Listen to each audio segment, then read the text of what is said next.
முருகப்பெருமானை வழிபடும் முறைகள். 1927ஆம் ஆண்டு வள்ளிமலையில் ஒரு மந்திரவாதி தான் திருலோக முருகன் என ஆணவம் கொண்டிருந்தான்.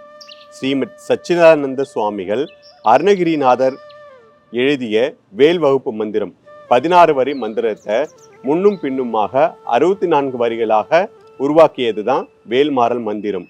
வேல்மாறல் மந்திரத்தை அவர் உருவாக்கி பாட அந்த மந்திரவாதியின் ஆணவம் அழிந்தது, வேல்மாறல் பிறந்தது.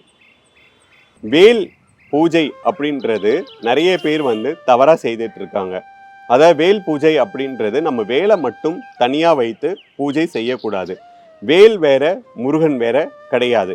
வேலும் முருகரும் சேர்ந்து நம்ம பூஜை செய்யும் போதுதான் நமக்கு அதிகமான பலன் கிடைக்கும்.